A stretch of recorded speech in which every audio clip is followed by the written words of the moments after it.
कश्मीर के उपराज्यपाल Shri Manoj ji Sinha, chief of army staff general Manoj ji Pande, lieutenant general Upendra Dwivedi, CNC northern command, lieutenant general Aujla, UCNC 15 corps, air marshal Prabhakaran, UCNC western air command, यहाँ उपस्थित army air force के सभी commanders और हमारे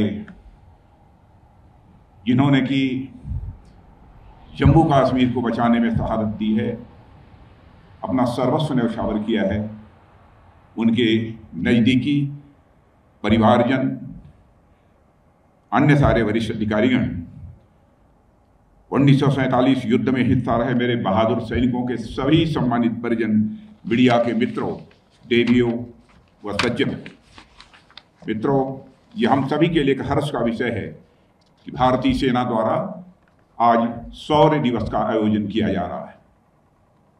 इस अवसर पर सबसे पहले मैं भारत माता के उन सभी वीर सपूतों को शीश झुकाकर नमन करता हूं, जिन्होंने देश की एकता और अखंडता की सुरक्षा के लिए अपना सर्वस्व न्यौछावर कर दिया। यह उनके शौर्य और पराक्रम का ही प्रताप है कि कश्यप मुनि और ललितादित्य की धरती आज यह भारत का अभिन्न अंग है। साथियों, आज भारत की जो एक विशाल इमारत हमें दिखाई दे रही है, वह हमारे वीर योद्धाओं के बलिदान के नींव पर ही टिकी हुई है। भारत नाम का यह विशाल वटवृक्ष उन्हीं वीर जवानों के खून और पसीने से अभिसिंचित है। अपने हजारों साल के इतिहास में इस देश ने अनेक ठोकरें खाई हैं, पर अपने वीर जवानों के दम पर यह बार बार उठा है। और जैसा कि किसी ने कहा है कि our greatest glory is not in never falling but in rising every time we fall. अर्थात हमारी महानता कभी न गिरने में नहीं है, बल्कि गिरने के बाद हर बार उठ जाने में है। बार बार गिरकर भी यह देश संभला है और इसने अपने वैभव को पुनः प्राप्त करने का प्रयास किया है। सन 1947 की घटना भी भारत के ठोकर खाने और संभलने की ही एक और अहम घटना है।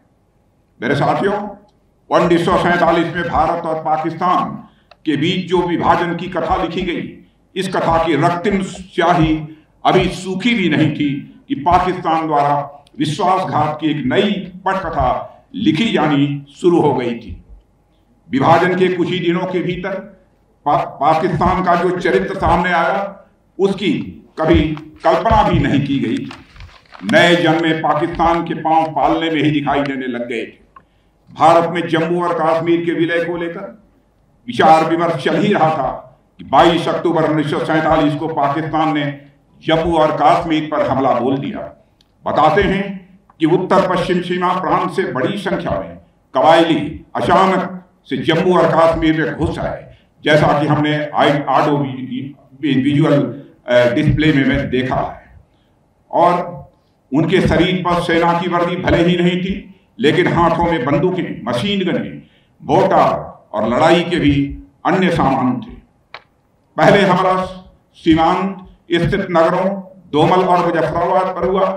उसके बाद गिलगित, स्कार्दू, हाजीपीर दर्रा, पुंछ, रजौरी, झांगर, छम और पीर पंजाल की पहाड़ियों पर हमला हुआ। और उस समय जम्मू और कश्मीर के राजा हरि सिंह जी थे और उनके सामने बड़ा संकट आ खड़ा हुआ था। पाकिस्तानी घुसपैठियों का इरादा इन रास्तों से होते हुए श्रीनगर पर भी कब्जा करने का था। इसी उद्देश्य से उन्होंने कश्मीर घाटी, गुरेज सेक्टर और टिटवाल पर भी हमला किया। सबसे बड़ा हमला मुजफ्फराबाद की ओर से हुआ। मुजफ्फराबाद पूरी तरह से बर्बाद हो गया। वहां के अनेक नागरिक मारे गए और बचे हुए लोगों के साथ बड़ा जुल्म ढाया गया। साथियों, मुजफ्फराबाद को तबाह करने के बाद पाकिस्तानी घुसपैठियों के अगले निशाने उरी और बारामूला थे। 23 अक्टूबर 1947 को उरी में घमासान युद्ध हुआ।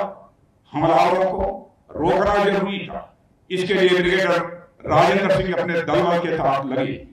उनके नेतृत्व में वहां मौजूद सेना उरी में वह पुल ध्वस्त करने में कामयाब रही, जिससे हमलावरों को गुजरना था।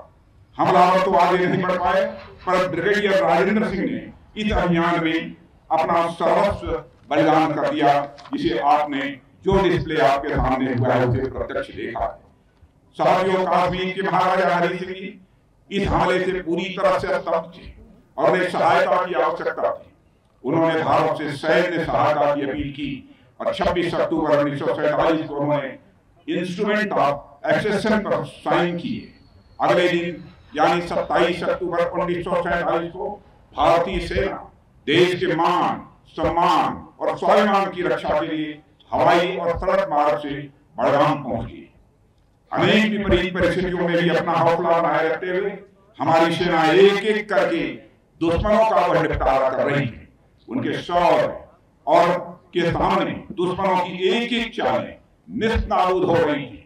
इस दौरान हमारी सेना के अनेक जाबाज अधिकारी और सिपाहियों ने हंसते हंसते अपने प्राणों की आहुति दे दी।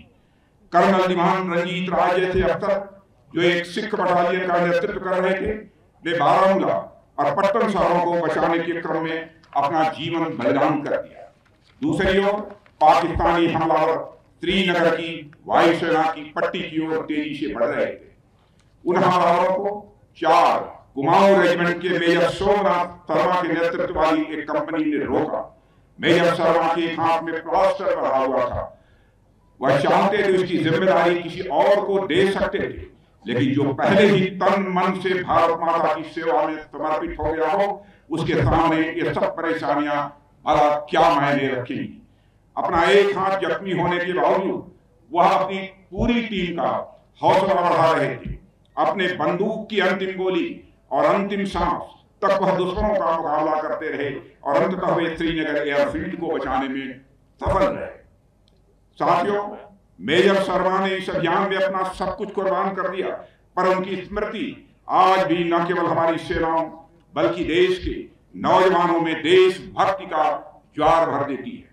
भारत के प्रथम परमवीर चक्र विजेता मेजर शर्मा सदैव हमारे लिए प्रेरणा स्रोत बने रहेंगे और हम उनके प्रति सदैव कृतज्ञ रहेंगे। आज हो रहे शौर्य दिवस जैसे कार्यक्रम इस बात की पुष्टि करते हैं। यहाँ मैं भारतीय राजनीति के शिखर पुरुष और उड़ीसा के पूर्व मुख्यमंत्री श्री बीजू पटनायक का भी स्मरण करना चाहूंगा, उनको भी नमन करूंगा। वे राजनीतिज्ञ होने के साथ साथ एक कुशल पायलट थे और इस युद्ध में हमारी सेनाओं के मूवमेंट में उन्होंने अपना महत्वपूर्ण योगदान दिया है। घुसपैठियों को खदेड़ने में जो टुकड़ी आई थी उसकी बहुत ही महत्वपूर्ण भूमिका रही थी। आदरणीय बीजू पटनायक जी भले ही हमारे भिन्न राजनीतिक विचारधारा से ताल्लुक क्यों रखते हों, पर राष्ट्रीय सुरक्षा के इस महायज्ञ में उनके योगदान को मैं यहाँ स्मरण करना चाहूंगा। उनका यह योगदान भारतीय इतिहास में सदैव याद रखा जाएगा। साथियों, इस युद्ध में भारतीय सेना ने कश्मीरी भाइयों बहनों और सुरक्षा बलों के सहयोग से ऐसा ऐतिहासिक काम किया कि उसकी जितनी भी सराहना की जाए वह कम है। हमारी सेनाओं ने अदम्य साहस और शौर्य का परिचय देते हुए दुश्मनों को पीछे हटने पर मजबूर कर दिया और जम्मू कश्मीर समेत पूरे देश की संप्रभुता की रक्षा की। मानवता के धर्म के प्रति हमारी सेनाओं का चरित्र था जो साल दर साल और सुदृढ़ होता गया।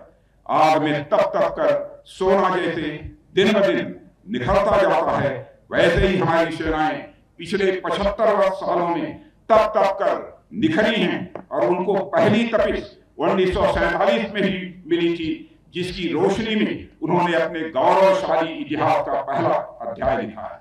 और मुझे याद कहना हो तो मैं कह सकता हूं इन 75 वर्षों के बाद, मेरे बहनों भाइयों, Indian army is the great army, यह कहने में भी मुझे रंच मात्र संकोच नहीं। साथियों, 27 अक्टूबर 1947 का यह अभियान हमारी टेरिटोरियल इंटीग्रिटी की सेफ गार्डिंग के साथ साथ हमारी जनता की सुरक्षा का भी यह अभियान था।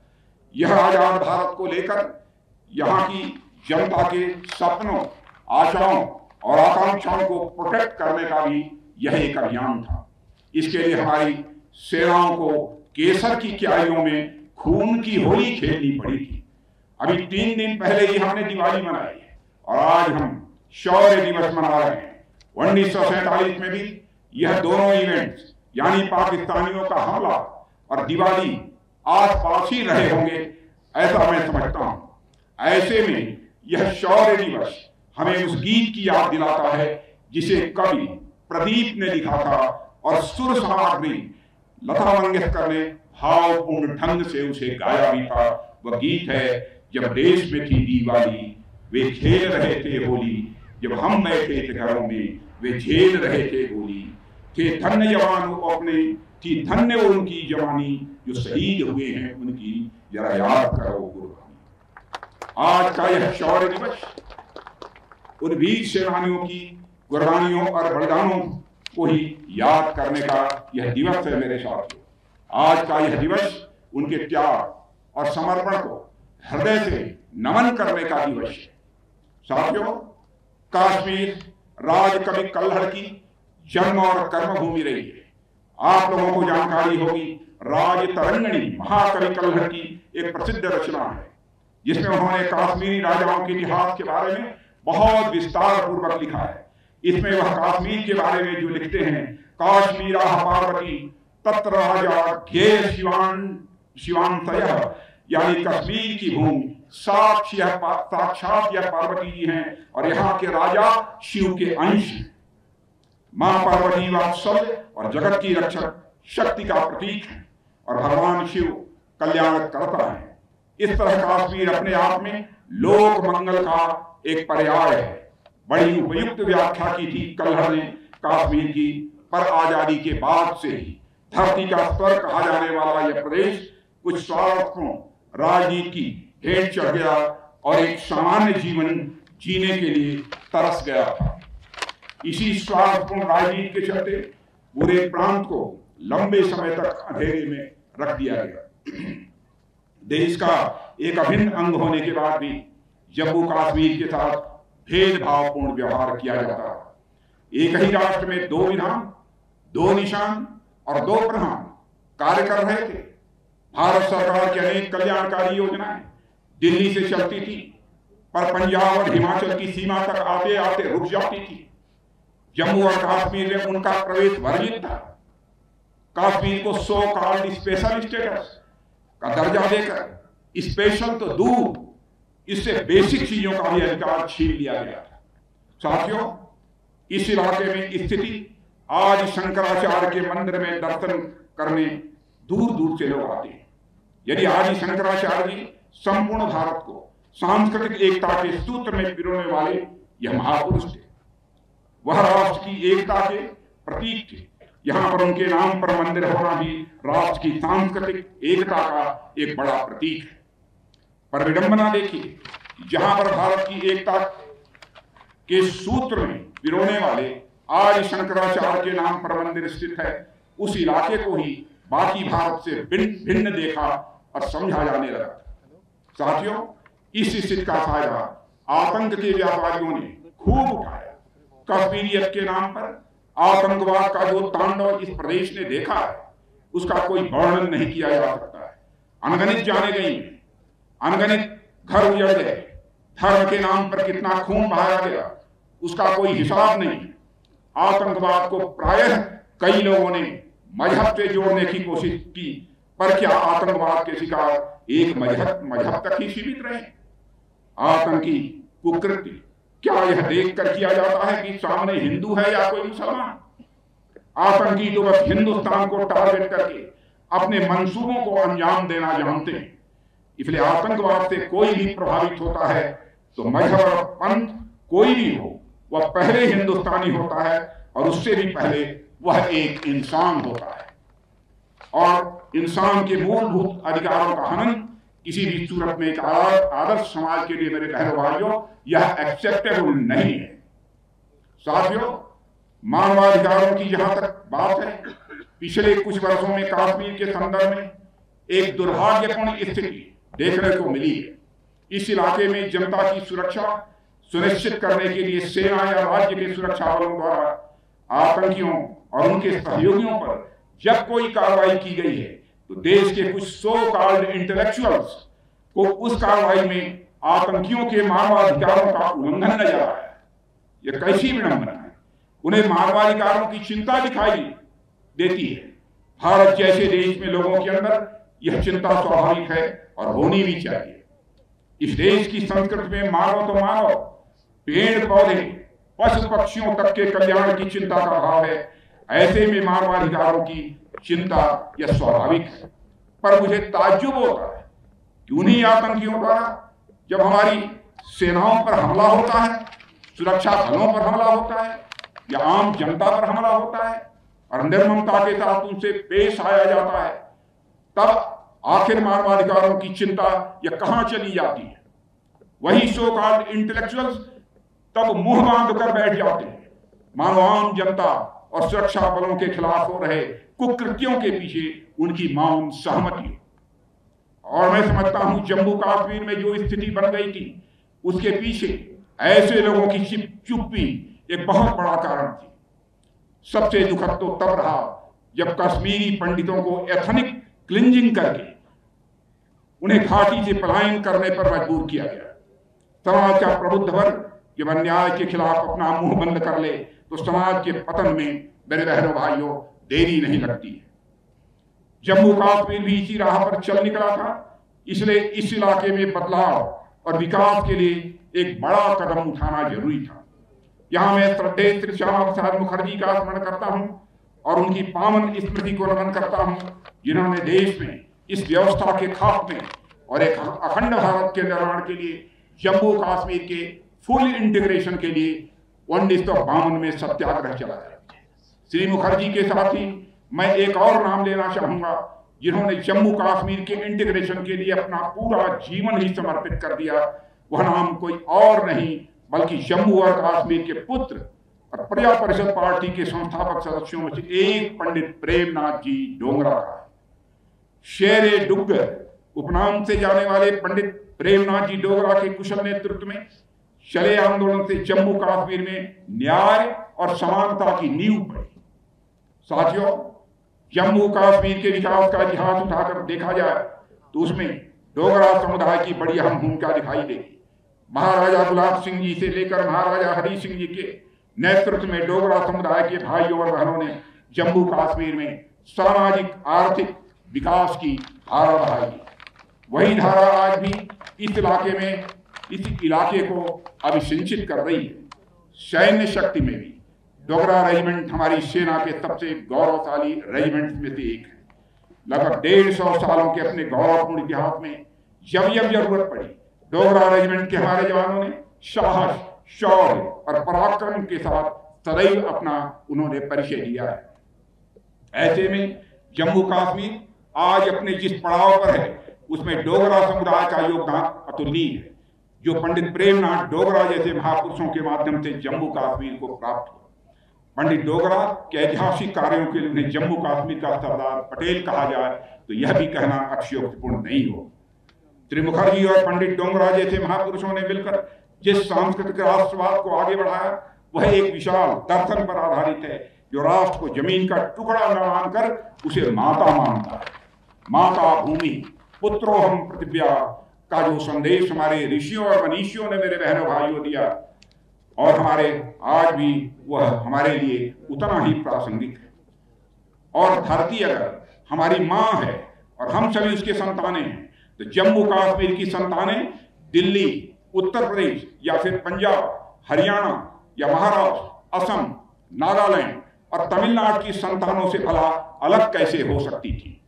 इस भावना के साथ ही श्री मुखर्जी ने जम्मू और कश्मीर के फुल इंटीग्रेशन का एक महायज्ञ शुरू किया था, जिसकी पूर्णाहुति 5 अगस्त 2019 को हुई, जब माननीय प्रधानमंत्री श्री नरेंद्र मोदी जी के नेतृत्व और मार्गदर्शन में आर्टिकल 370 का खात्मा हो गया, उसका अवसान हुआ और इस क्षेत्र में उम्मीदों की एक नई सुबह हुई है। साथियों, इस निर्णय के साथ ही हमारी सरकार ने देश को फिर से दिखा दिया कि इरादे हमारे नेक हैं और कथनी करनी एक है। साथियों, पिछले दशकों में सार्वजनिक जीवन में लोगों को जिन समस्याओं का सामना करना पड़ा है, विश्वसनीयता का संकट, क्राइसिस ऑफ क्रेडिबिलिटी, उनमें प्रमुख है सार्वजनिक जीवन के लोगों और संगठनों से जनता की कुछ अपेक्षाएं होती हैं और उन अपेक्षाओं पर खरा उतरना यह हमारा कर्तव्य बनता है। हमने इस बात का हमेशा ध्यान रखा है कि प्रॉमिस लेस एंड डिलीवर मोर। आज अगर हमें पूरे देश का आशीर्वाद मिल रहा है तो उसके पीछे हमारे ऊपर जनता का विश्वास ही है। जिस प्रॉमिस के साथ हमने जनता का आशीर्वाद प्राप्त किया है उसी निष्ठा के साथ ही उनकी सेवा भी की है। जम्मू कश्मीर के इंटीग्रेशन का संकल्प और उसकी आंच हम लगातार पिछले 7 दशकों से अपने दिल में संजोए बैठे थे और लोगों ने हम पर विश्वास किया और समय बीतने के साथ हम इस कार्य में भी पूरी तरह से सफल हुए। साथियों, जम्मू कश्मीर और लद्दाख के रूप में 2 यूनियन टेरिटरीज में विकास की नई धाराएं बहनी शुरू हुई हैं। भारत सरकार को योजना लाती है तो उस पर इस इलाके के हमारे बहनों भाइयों का भी उतना ही अधिकार होता है जितना कि दिल्ली और उत्तर प्रदेश जैसे बाकी प्रदेश के लोगों का होता है। हमारे जम्मू कश्मीर के उपराज्यपाल श्री मनोज जी सिन्हा इस जम्मू कश्मीर के विकास में अपनी प्रभावी भूमिका का निर्वाह कर रहे हैं। मैं उन्हें भी अपनी तरफ से बधाई देना चाहता हूं।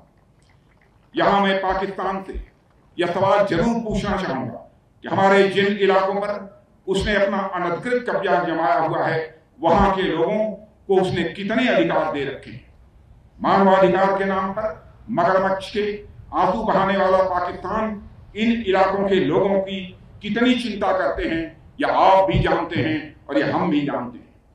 आए दिन इन मासूम भारतीयों के ऊपर अमानवीय घटनाओं की खबरें सुनाई देती हैं।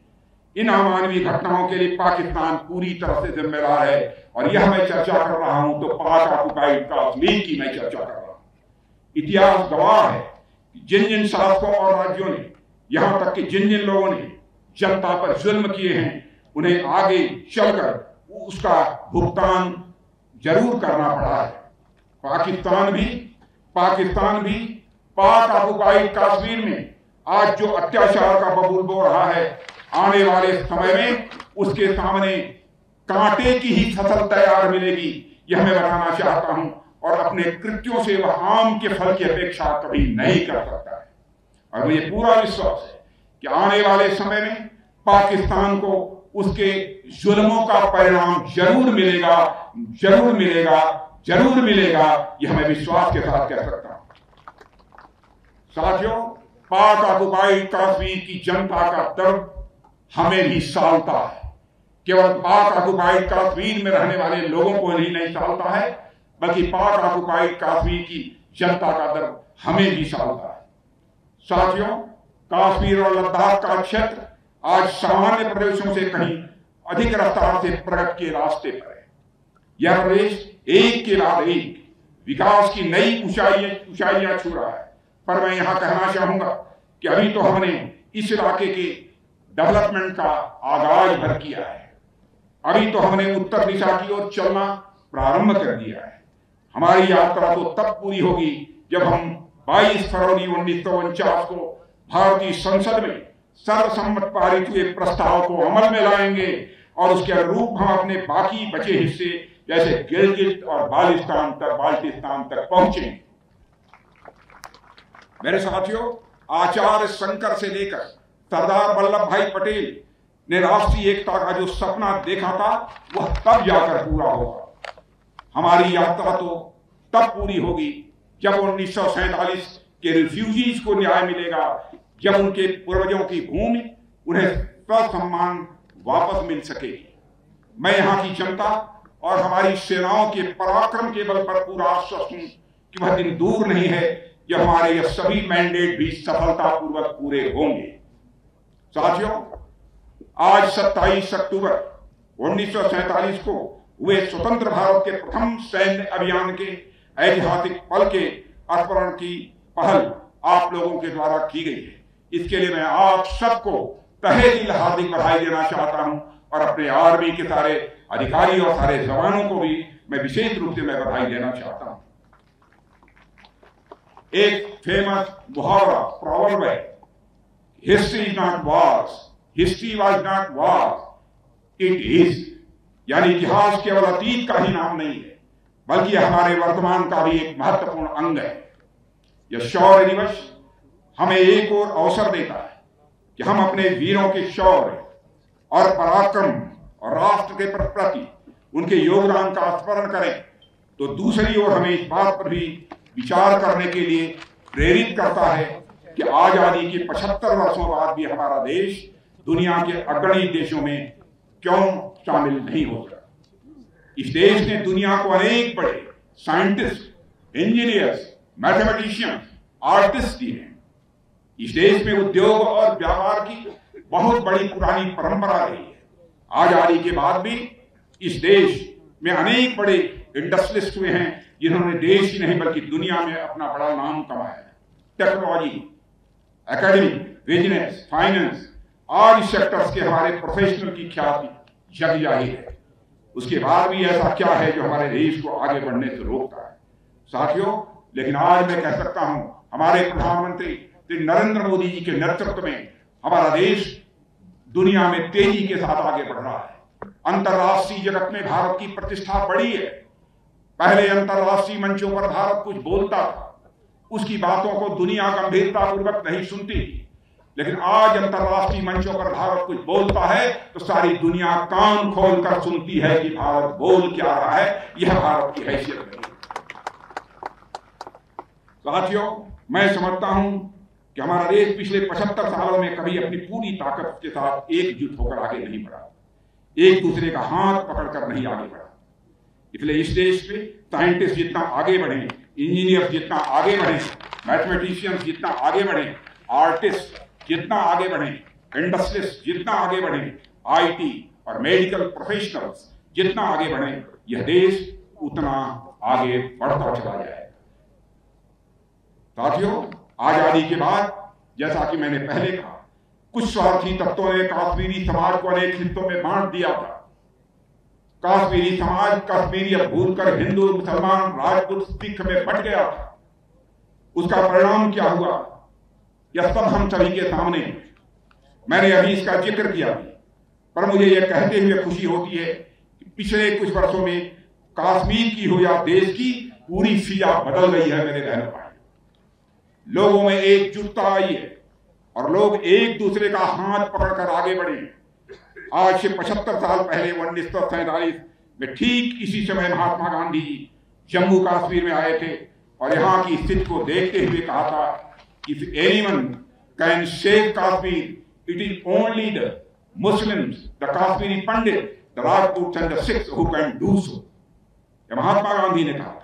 यानी कश्मीर को अगर कोई बचा सकता है तो कश्मीर के मुसलमान, कश्मीरी के पंडित, राजपूत और सिख मिलकर ही यह काम कर सकते हैं। मुझे कहते हुए खुशी है और मैं गर्व की भी अनुभूत करता हूं कि सरकार ने इनके बीच की विभाजनकारी शक्तियों को उखाड़ फेंका है और आज ये सभी समुदाय मिलकर तेजी से आगे बढ़ रहे हैं। महात्मा गांधी का सपना पूरा होता हुआ मेरे बहनों भाइयों मुझे प्रत्यक्ष दिखाई दे रहा है। ठीक इसी तरह हमारा पूरा देश आपस में मिलजुल कर सहयोग की भावना के साथ एक नए संकल्प के साथ आगे बढ़ रहा है और नए नए लक्ष्य भी हासिल कर रहा है। यह शौर्य दिवस हमें संकल्प लेने के लिए प्रेरित करता है कि भविष्य में कोई भी स्थिति क्यों ना आ जाए, कितनी भी विभाजनकारी शक्तियां हमारे सामने क्यों ना आ जाए, पर हमें उनको उन्हीं की भाषा में जवाब देते हुए अपने राष्ट्र को नई ऊंचाइयों पर पहुंचाने के लिए प्रयत्नशील रहना है। हमें अपने मन, वचन और कर्म से, समर्पित भाव से देश की बेहतरी के लिए हमें काम करना है। यही शौर्य दिवस मनाने का प्रतिफल होगा और मुझे पूर्ण विश्वास है इस पहल का हर क्षण अविस्मरणीय रहेगा और इस तरह के आयोजनों से युवा पीढ़ी राष्ट्र के गौरवशाली अतीत एवं शौर्य गाथाओं से रूबरू ही हो सकेगी। साथियों, अंत में मैं आज शौर्य दिवस और इन्फेंट्री डे के अवसर पर भारतीय सेना, वायुसेना के सभी बहादुर सैनिकों का तहे दिल में हार्दिक अभिनंदन करता हूं और उन्हें हार्दिक शुभकामनाएं भी देता हूं, जिनके अदम्य साहस के कारण आज हमारे भारत के नागरिक सुरक्षित हैं। आप सभी भविष्य में भी अपने इसी पराक्रम के साथ राष्ट्र की सेवा करते रहेंगे, यह सारे देश को पक्का भरोसा है, पक्का विश्वास है। मैं आपके भविष्य के प्रयासों की सफलता के लिए भी मैं हार्दिक शुभकामनाएं देता हूं। मैं एक बार फिर वीर सपूतों और उनके परिजनों को नमन करते हुए यहीं पर विनम्रतापूर्वक अपना निवेदन समाप्त करता हूं। आप सबको बहुत बहुत धन्यवाद।